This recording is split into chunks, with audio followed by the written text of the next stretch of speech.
Hello सभी प्रिय साथियों को नमस्कार, गुड मॉर्निंग, जय हिंद, जय भारत। कैसे हैं आप सब लोग साथियों? उम्मीद करता हूं इस समय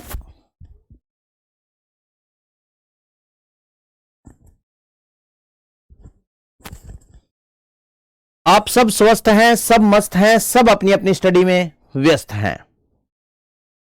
आरडब्ल्यूए परिवार में आप सभी प्रिय साथियों का हार्दिक स्वागत एवं अभिनंदन है और स्वागत करने के लिए तैयार है आपका बड़ा भाई, आपका दोस्त, आपका साथी, आपका सहयोगी दीनदयाल पारीक। तो साथियों, आज का जो अपना टॉपिक है वो छोटा सा टॉपिक है, प्रमुख लोक नाट्य, यानी 20-25 मिनट का ही टॉपिक है। उसके बाद में फिर आज ये टॉपिक कंप्लीट हो जाएगा। कल मैं आपको पढ़ाऊंगा प्रमुख प्रथाएं और परसों पढ़ाऊंगा प्रमुख लोक गीत। उसके बाद में अपना बैच कंप्लीट होगा। मेरी तरफ से आपको गुड लक बोला जाएगा, फिर अपने प्रैक्टिस करेंगे। तो आइए राजस्थान के प्रमुख लोक नृत्य के बारे में बात करते हैं साथियों। सर्वप्रथम आपको इस बात का पता होना चाहिए कि लोक नृत्य क्यों किए जाते हैं, सॉरी लोक नाट्य, नाटक क्यों किए जाते हैं। नाटक था ध्यान, ये थे भी नाटक करता जब टाबर होता जना, तारा, बिट्टू सिंह, अभिलाषा, सुधा, सौरभ, सुनील कुमार नाटक करता नहीं थे, नहीं आपा सारा ही नाटक करता। एक तो स्कूल जाने वाले टाइम नाटक करता का ओ इसी बीमारी को नाम लेता जक्की को, मतलब की है कि कोई बताई कौन सा, ओ रे मेरो पेट दुख है, हाँ बताओ हाँ या ना। कोई कहता तो हो रहे मेरा लूज मोशन हो रहे है, स्कूल जानता जनिया बहाना मारता नहीं। सही बात है या बताओ गलत है?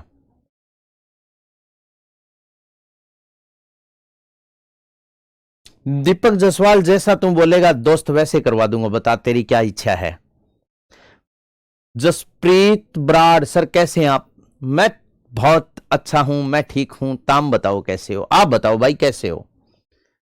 निर्मला गुड मॉर्निंग, XYZ जय हिंद, चिंकी यादव यस, ठीक है।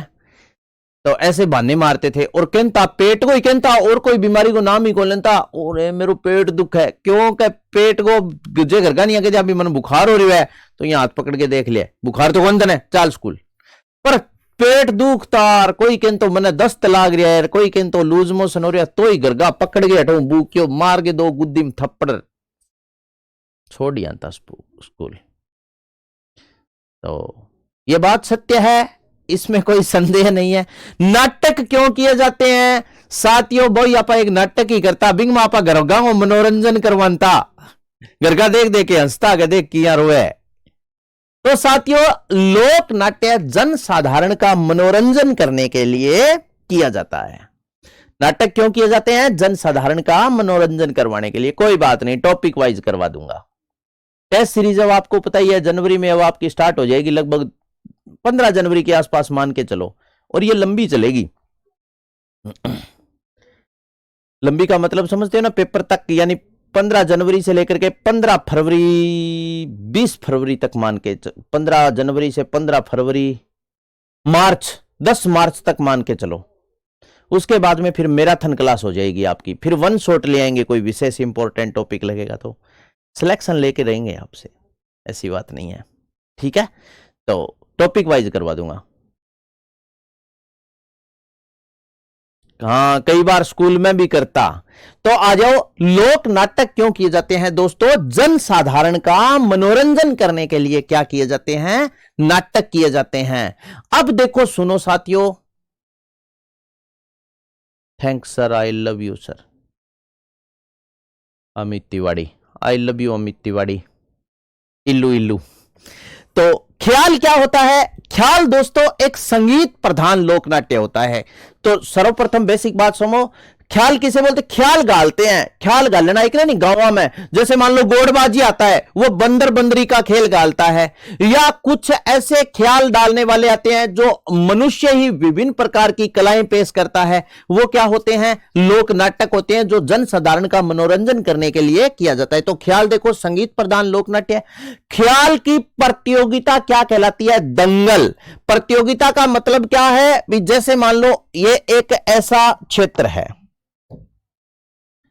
ये एक क्या है? ऐसा क्षेत्र है, और इस क्षेत्र में क्या होगा? ख्याल होगा। तो देखो संगीत प्रधान ख्याल क्या है? संगीत प्रधान लोकनाट्य। ख्याल की प्रतियोगिता क्या कहलाती है? दंगल।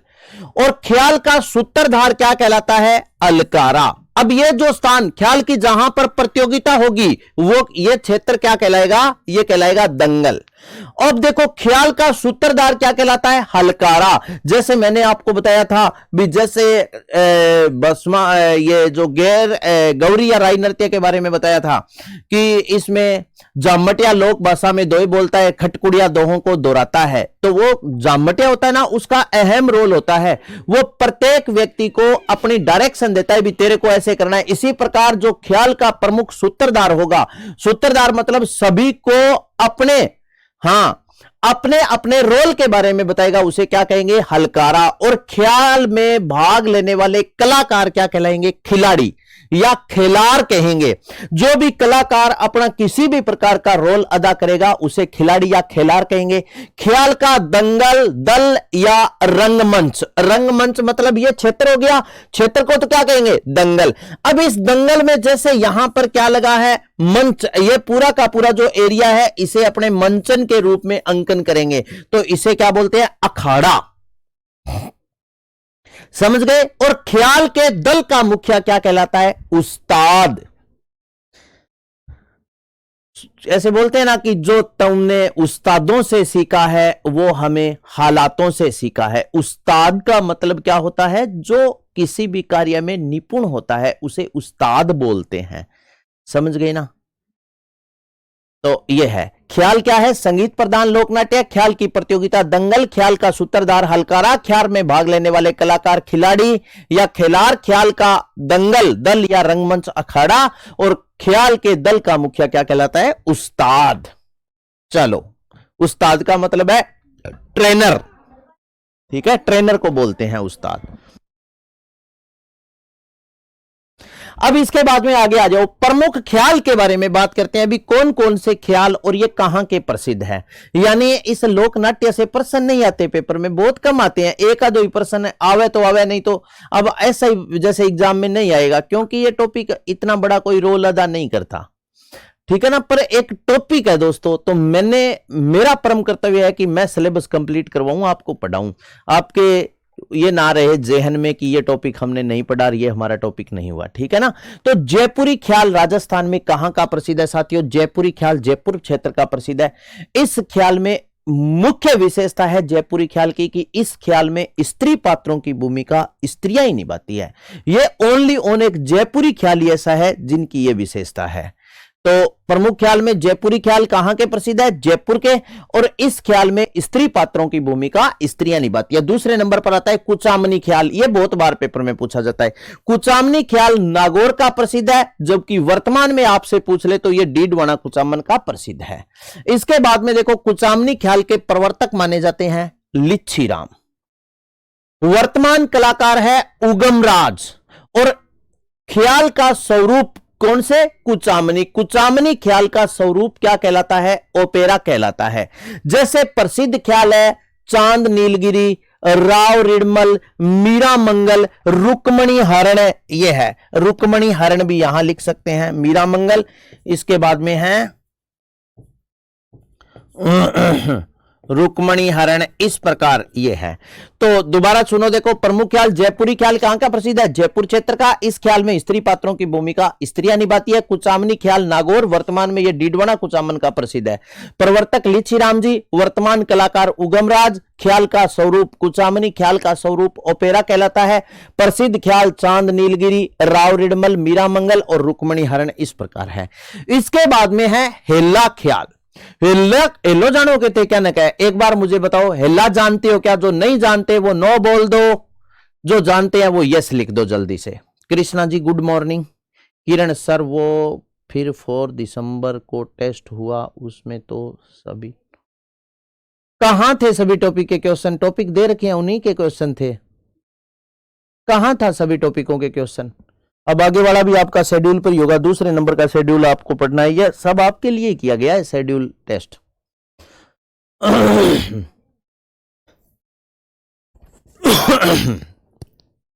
अमित जानता है, चिंकी यादव नहीं जानती, अरुण यादव जानता है, अमित तिवारी नहीं जानता, किरण जानती है। ठीक है, और बताओ कौन कौन जानते हैं? सुधा, अरे क्या पार पड़ेगी थारी। एल्ला देने का, एल्ला नहीं जानते आप? एल्ला का मतलब है आवाज लगाना। जैसे बुजुर्ग व्यक्ति अपने दादाजी होते हैं, वो आवाज लगाते हैं कि अरे चाय लेके आना, तो हमारी भाषा में उसे बोलते हैं एल्लो देनो, एल्लो मारनो। क्योंकि मारवाड़ी राजस्थान के प्रमुख लोग नाट्य पढ़ रहे हैं, तो शब्दावली भी राजस्थान की ही इसमें अपना अहम रोल अदा करती है। हेलो मारे करे नहीं, ये रीजनिंग वाले संजय सर है, मैं इनको हेला मार लूं, गुरुजी चाल आइयो, ओके भाई के हेलो मारनो। हेलो मारने का मतलब है आवाज देनी। आवाज दे के तुम हमें बुलाना। चाय चाबी राम कुमार सर के पास है, राम कुमार सर के पास। एक मिनट को लो।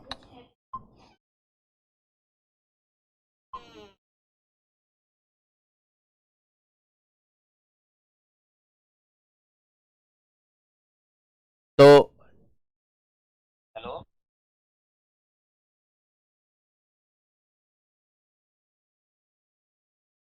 बोल दो रूम पर ही है। तो हेलो देनो, अब तो समझ गया नहीं थे? राजस्थान जी के सर समझ में नहीं आती। अगर इतनी आराम से अगर राजस्थान जी के समझ में आती तो फिर आप हमें क्यों देखते? समझ आती है, जो राजस्थान का स्टूडेंट है उनकी आती है, लेकिन जो बाहर का है उनको थोड़ी सी दिक्कत आती है। मैं बिल्कुल बेसिक, अब मैं सीधा यहां भी रुक सकता था, क्या नहीं समझ में आती है? रिचा ये तो बात तय नहीं बोली है बेटा, आज तक किसी ने बोली नहीं। अब इसमें बताओ राइटिंग में क्या समझ में नहीं आ रहा? मोती सा पोया पड़ा है, मारवाड़ी भाषा में बोले गए। ठीक है ना? तो एल्ले वो मतलब के वह आवाज देना। अब सभी समझ गया के?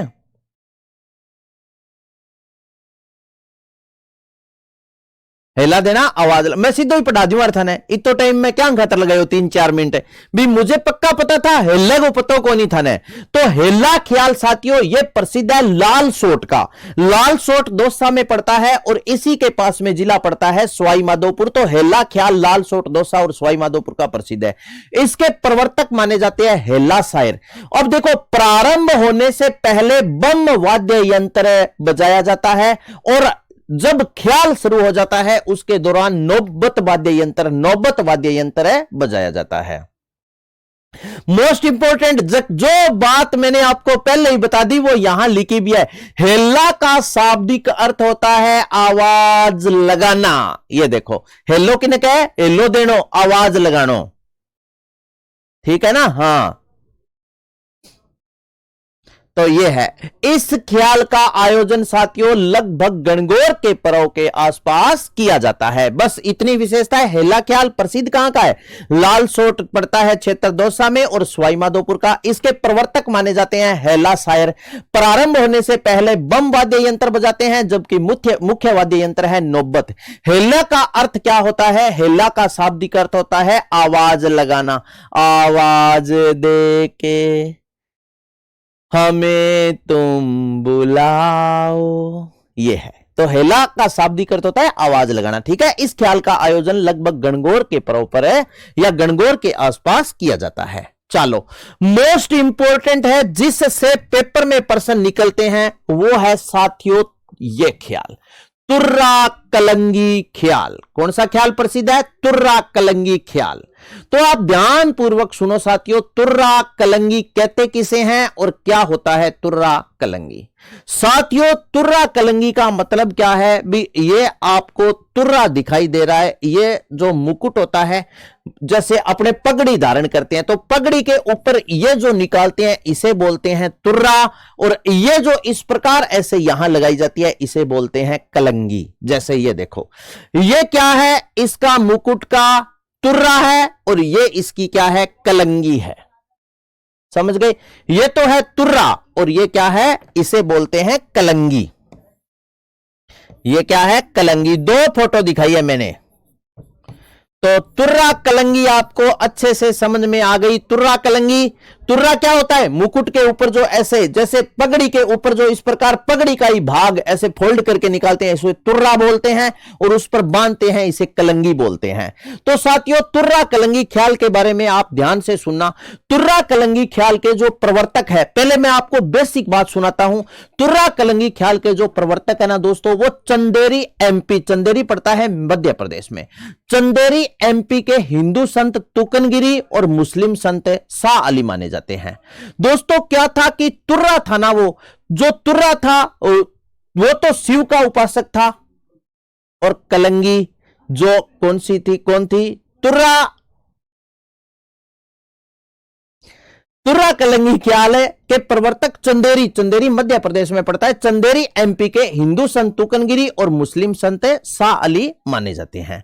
तो अब जो तुकनगिरी था ना, तुकनगिरी और शाह अली, तुकनगिरी जो था वो एक हिंदू संत था, वो तो शिव का उपासक था, जबकि शाह अली किसका? मुस्लिम संत था, जो शक्ति का उपासक था। ठीक है, शक्ति मतलब दुर्गा का उपासक था, या ऐसे बोल सकते हैं मां पार्वती का उपासक था। ठीक है, यानी देवी का उपासक था और वो शिव का उपासक था। तुकन जो गिरी था साथियों, वो हिंदू संत था। तो हिंदू आपको पता ही है, हिंदू संत होते हैं वो भगवा वस्त्र धारण करते हैं, जबकि मुस्लिम संत शाह अली जो थे वो हरे वस्त्र क्या करते थे? धारण करते थे। सीधा याद रखना, मुस्लिम हिंदू संतों का वो भगवा वस्त्र और मुस्लिम होगा वो हरा वस्त्र क्या करेगा? धारण करेगा। तो साथियों, चंदेरी पड़ता है मध्य प्रदेश में। चंदेरी के राजा थे जयचंदी। चंदेरी के राजा जयचंद जी तुर्रा और कलंगी से की विद्वता से प्रभावित हुए, मतलब इनके ये जो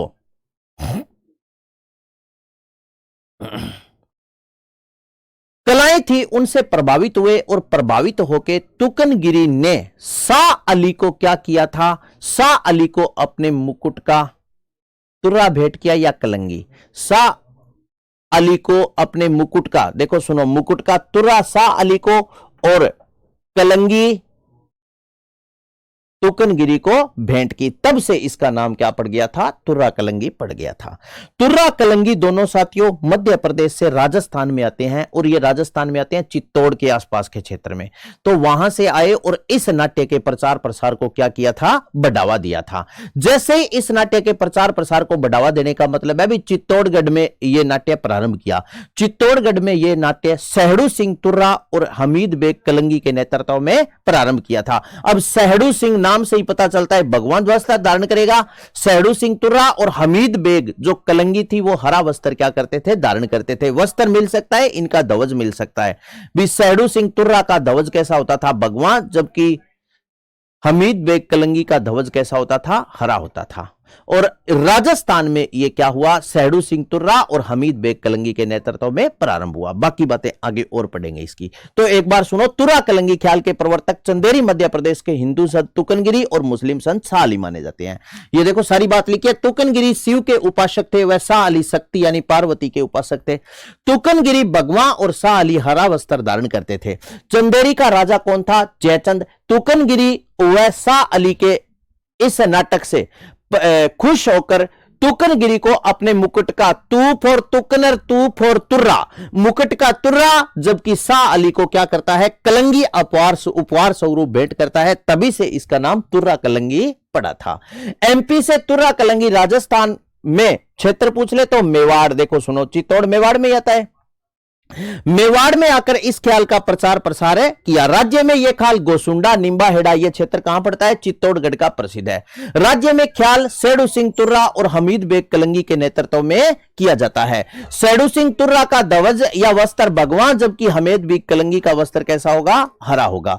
इसके बाद में देखो साथियों, नाट्य के दौरान दो पात्र आमने सामने बैठते हैं। दो पात्र आमने सामने बैठकर प्रतिस्पर्धा मूलक संवाद करते हैं, जिन्हें गम्मत गान कहा जाता है। यह बात इंपॉर्टेंट है। नाट्य के दौरान क्या करते हैं? दो पात्र आमने सामने बैठ करके प्रतिस्पर्धात्मक संवाद करते हैं, जिन्हें गम्मत गान कहा जाता है। याद करना, याद रखना। और संवाद जो बोलते हैं उन्हें बोल कहते हैं। समझ गए?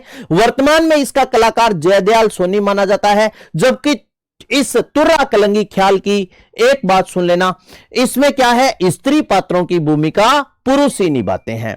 मैंने एक ही ख्याल बताया आपको, जयपुरी ख्याल, जिसमें स्त्री पात्रों की भूमिका स्त्रियां ही निभाती है। बाकी स्त्री पात्रों की भूमिका कहीं भी स्त्रियां नहीं निभाती, हर जगह पुरुष ही निभाते हैं लोकनाट्य के दौरान। तो दोबारा फिर देख लो, तुर्रा कलंगी, मुकुट का तुर्रा और यह था कलंगी।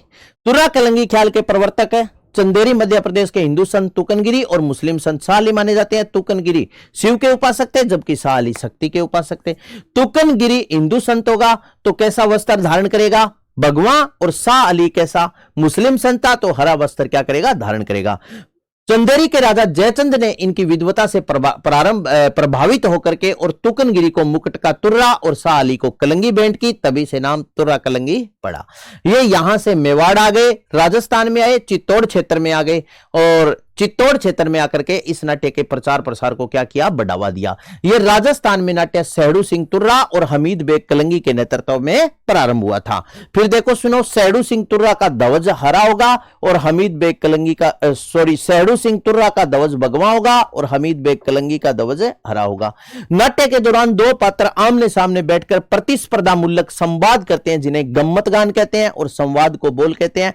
वर्तमान कलाकार जयदयाल सोनी है। प्रमुख विशेषता, स्त्री पात्रों की भूमिका स्त्रियां ही, पुरुष ही निभाते हैं। चलो, इसके बाद में फिर आ जाता है साथियों शेखावाटी व चिड़ावा के ख्याल। अमित तिवारी ये भी करवा देंगे, टेंशन मत ले। शेखावाटी व चिड़ावा के ख्याल अगर आपसे पूछ ले तो साथियों खंडेला, सिक्कर, जाखल, चिड़ावा, झुंझुनू और प्रमुख कलाकार है कौन? नानूलाल और दुलिया राणा। इसके बाद में फिर आ जाता है कन्हैया ख्याल। अगर आपसे पूछ ले कन्हैया ख्याल तो ये करौली, भरतपुर, धौलपुर और सवाई माधोपुर का प्रसिद्ध है। इसमें रामायण और महाभारत का आख्यान किया जाता है। ठीक है। कन्हैया गीत मेडिया नामक एक पात्र होता है, मेडिया नामक पात्र के द्वारा गाया जाता है। ठीक है। चलो, इसके बाद में साथियों भेंट के दंगल के लिए बाड़ी क्षेत्र प्रसिद्ध है और यह बाड़ी क्षेत्र पड़ता है धौलपुर में। इसके बाद में ठप्पाली ढक्कन है, ये डप्पाली ख्याल अलवर, भरतपुर का क्या है साथियों? प्रसिद्ध है। फिर इसके बाद में रम्मत आ जाती है। रम्मत से कई बार पेपर में प्रश्न पूछ लिया जाता है। रम्मत राजस्थान में प्रसिद्ध है, कहां की? जैसलमेर और बीकानेर की। और रम्मत का उत्पत्ति स्थल माना जाता है जैसलमेर। जैसलमेर में रम्मत की शुरुआत, मोस्ट इंपोर्टेंट ये बात है दोस्तों, इसकी शुरुआत जो उत्पत्ति जैसलमेर में है, इसकी शुरुआत तेज कवि द्वारा रचित स्वतंत्रता बावनी नामक नाटक से हुई थी। रम्मत की शुरुआत इसके द्वारा, तेज कवि था, इसके द्वारा रचित स्वतंत्रता बावनी नामक नाटक से हुई थी। और इनका जो रम्मत का आयोजन है वो फाल्गुन शुक्ला अष्टमी से लेकर के चतुर्दशी तक किया जाता है और इसके दौरान वाद्य यंत्र नगाड़ा और ढोलक बजाते हैं। समझ गए? इसके बाद में रम्मत के कलाकार क्या कहलाते हैं? खेलार कहलाते हैं। क्या कहलाते हैं? खेलार। और बीकानेर में रम्मत का आयोजन दोस्तों पाटों पर किया जाता है, इसलिए इसे बीकानेर में रम्मत को पाटा संस्कृति भी कहा जाता है। समझ गए? प्रसिद्ध कलाकार है रम्मत का मनीराम व्यास, फागू महाराज और सुआ महाराज। एक बार पुनः आपको बताते हैं, रम्मत ये जैसलमेर और बीकानेर की क्या है साथियों? प्रसिद्ध है। इसका जो उत्पत्ति स्थल है वो जैसलमेर माना जाता है और जैसलमेर में इसका जो उद्भव या शुरुआत हुई थी वो तेज कवि के द्वारा रचित धमाका मंजरी तेज कवि द्वारा रचित स्वतंत्रता बावनी नामक नाटक से हुई थी। इनका आयोजन फाल्गुन शुक्ला अष्टमी से चतुर्दशी तक किया जाता है। और वाद्य यंत्र कौन सा? नगाड़ा और ढोलक बजाते हैं। रम्मत के कलाकार क्या कहलाते हैं? तो आपका उत्तर होगा खेलार। इसके बाद में फिर देखो, बीकानेर में रम्मत का आयोजन पाटों पर किया जाता है और प्रसिद्ध कलाकार मनीराम व्यास, फागू महाराज और सुआ महाराज। पाटा को मतलब क्यों गयो मंच लगा के करी जाए, ठीक है नहीं। इसके बाद में फिर आ जाता है दोस्तों तमाशा नाट्य। तमाशा नाट्य, तमाशा जानते हो क्या किसे बोलते हैं? तमाशा दिखाना मतलब कई बार की वह कि घर में कोई टाबर लड़े और लड़े, या दो बीननिया हुए बे लड़े,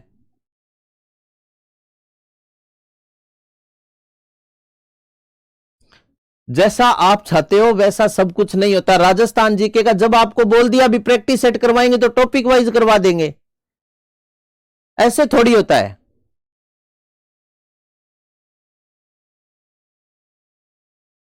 ऐसा नहीं होगा ऋचा मौर्य, क्योंकि ऐसे तो इसका मतलब है भी आपका पढ़ने का मन ही नहीं है।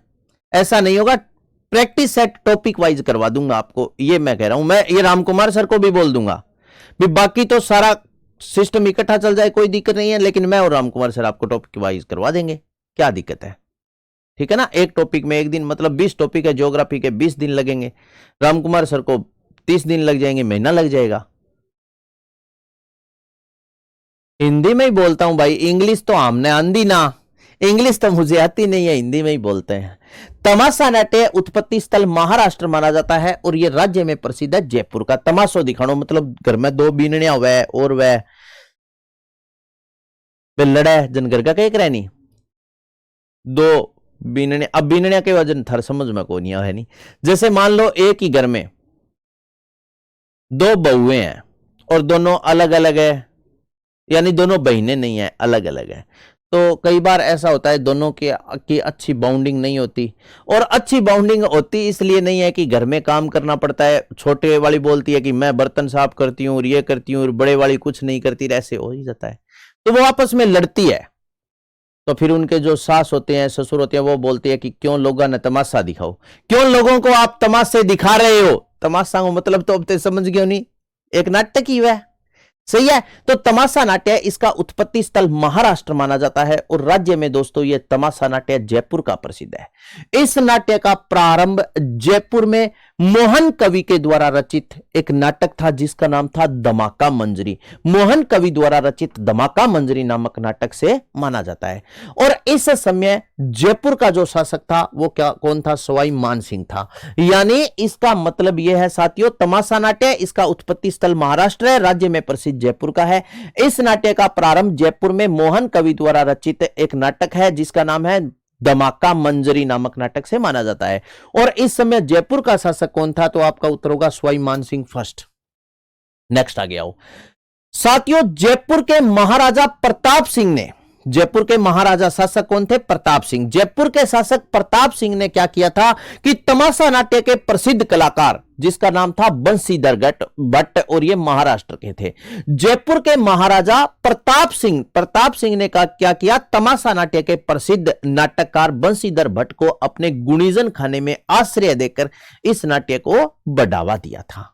ठीक है, गुणीजन खाने मतलब महाराष्ट्र से लेके आए और उन्हें अपने जो गुणीजन खाना मतलब प्रताप सिंह का दरबार था जिसमें गायन बजायन और करने वाले थे, उनमें शामिल करके और इस नाट्य के प्रचार प्रसार को बढ़ावा दिया। ठीक है, इसके देखो सुनो, प्रताप सिंह के समय इस नाट्य की, यानी कौन से की? तमाशा नाट्य की जो महिला कलाकार थी वो पेपर में पूछी जाएगी, बहुत डीपली प्रश्न बनता है।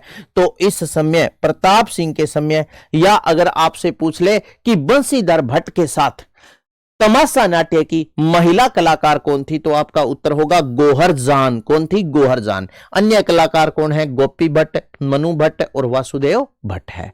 तो तमाशा नाट्य उत्पत्ति स्थल क्या माना जाता है? महाराष्ट्र। राज्य में प्रसिद्ध कहां का है? जयपुर का। इस नाट्य का प्रारंभ जयपुर में मोहन कवि के द्वारा रचित एक नाटक से हुआ। उस नाटक का नाम है धमाका मंजरी। ठीक है, इस समय जयपुर का शासक कौन था? मानसिंह था, सवाई मानसिंह फर्स्ट। और जयपुर के महाराजा प्रताप सिंह ने तमाशा नाट्य के प्रसिद्ध कलाकार बंशीधर भट्ट जो महाराष्ट्र के थे अपने गुणीजन खाने में आश्रय देकर इस नाट्य के प्रचार प्रसार में अपना अहम योगदान दिया या बढ़ावा दिया। और प्रताप सिंह के समय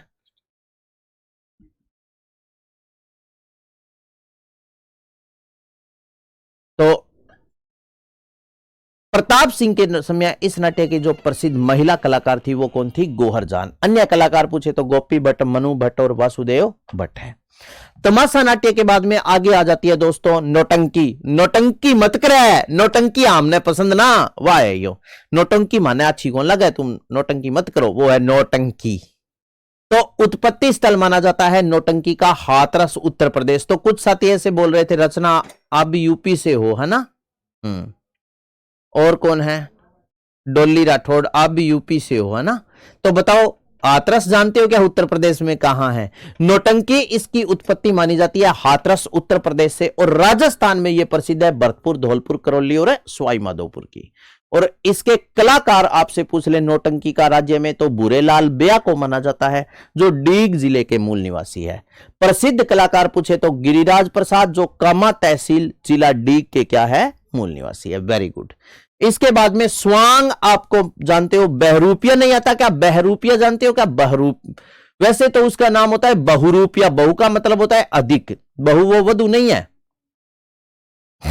हाँ, तो बहरूपिया या इसे बहुरूपिया बोलते हैं, बहु जिसके अनेक रूप अपने सामने पेश करते हैं।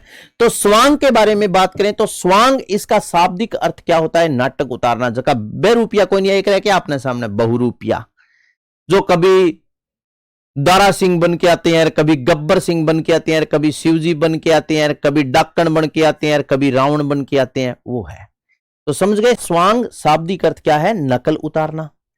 प्रसिद्ध स्वांग कहां के प्रसिद्ध है? राजस्थान में जिला भीलवाड़ा के प्रसिद्ध है, और स्वांग के कलाकार माने जाते हैं जानकी लाल भांड। जानकी लाल भांड को दोस्तों मंकी मैन कहते हैं, और यह जानकी लाल भांड अपनी लंबी मूंछों के लिए प्रसिद्ध है। मूंछें बहुत लंबी, जानकी लाल भांड। चलो भाई आगे बात करते हैं रास लीला। आपको पता ही है रास किसने रचाया था? भगवान कृष्ण ने रास रचाया था, तो इसलिए नाम पड़ गया रास लीला। श्री कृष्ण भगवान का चरित्र चित्रण किया जाता है इसमें। कुमार विश्वास जी कहते हैं ना कि पूरी प्रकृति में कंप्लीट मैन एक हुआ था, कौन? भगवान कृष्ण। मैंने एक पोइट्री सुनी थी, उसमें कहा था कि बचपन जिया तो ऐसा कि लाड में आज भी हर मां अपने बेटे को कान्हा कहकर पुकारती है, और जवानी जी तो ऐसी कि आज भी कोई कान के फोन लगाई फिरे तो कहे यार बड़ो मजनू बन्यो फिरे। और युद्ध रचाया तो ऐसा कि संसार की, विश्व की सबसे बड़ी अक्षौणी सेना के सामने 5 निर्वासित बालकों को विजय दिलवाई, और ज्ञान दिया तो गीता के जैसा जिस पर हजारों नोबेल पुरस्कार कुर्बान किए जा सकते हैं। सही है ना? तो देखो रास लीला क्या है? श्री कृष्ण भगवान का चरित्र चित्रण इसमें किया जाता है, और प्रवर्तक माने जाते हैं वल्लभाचार्य जी। और इसका वर्तमान स्वरूप जो रास लीला का प्रदान किया था वो किया था शिवलाल कुमावत ने। वर्तमान स्वरूप का मतलब जानते हो? मतलब जो आगे की मंच पर जो पहचान दिलवाई वो किसने दिलवाई थी? शिवलाल कुमावत ने दिलवाई थी। इसके बाद में आगे बात आती है दोस्तों रामलीला। रामलीला को तो आप अच्छी से जानते हो। रामलीला में भगवान राम का चरित्र चित्रण किया जाता है, यानी भगवान राम की लीलाओं का इसमें वर्णन करते हैं, और इसके प्रवर्तक तुलसीदास जी माने जाते हैं रामलीला के। फिर याद रखना प्रसिद्ध है साथियों रामलीला बिसाऊ की रामलीला, जो मुखाभिनय या मुखोटे पर आधारित है। मुखाभिनय का मतलब है भी मुखोटा पहनते हैं, जो भी जिसका रोल अदा करेगा, जो लक्ष्मण का रोल अदा करेगा वो उसका मुखोटा पहनेगा, राम का मुखोटा पहनेगा। इसे बोलते हैं मुखाभिनय या मुखोटे पर आधारित बिसाऊ।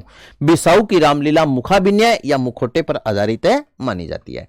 इसके बाद में है 4 बेंत नाट्य। साथियों ये जो 4 बेंत नाट्य है ये टोंक का प्रसिद्ध है, और इसका प्रारंभ हुआ था फैजा उल्ला खां के समय, और प्रसिद्ध कलाकार इसके हैं अब्दुल करीम खां और खलीफा करीम खां। यह है 4 बेंत लोक नाट्य। यहां अपना टॉपिक कंप्लीट होता है राजस्थान के प्रमुख लोक नाट्य। ठीक है, लोक नृत्य हो गए, लोक नाट्य हो गए। कल अपने पढ़ लेंगे दोस्तों राजस्थान की प्रमुख प्रथाएं, जैसे सती प्रथा, विधवा विवाह प्रथा, ये बाल विवाह प्रथा, ये सारी प्रथाएं पढ़ लेंगे। ठीक है ना? कल के सेशन में प्रथाएं होगी, परसों के सेशन में अपने पढ़ेंगे राजस्थान के लोकगीत, और लास्ट में आपका ध्यान है सारा हूं लास्ट में बधाओ गा देंगे, बधाओ गीत। काल बधाओ गावांगा आपा बधावे परसों शुक्रवार को। तो शुक्रवार का मैं आपको गुड लक बोलने वाला हूं, ठीक है ना। राजस्थान राज्य सरकार की प्रमुख फ्लैगशिप योजना भी आपको करवा दूंगा, कोई दिक्कत नहीं है। एक बार राजस्थान हिस्ट्री कल्चर ज्योग्राफी के लिए बधावा गा देंगे अपने। तो ओके, ऑल द बेस्ट साथियों, मिलते हैं ब्रेक के बाद, तब तक के लिए आप सभी को राम राम।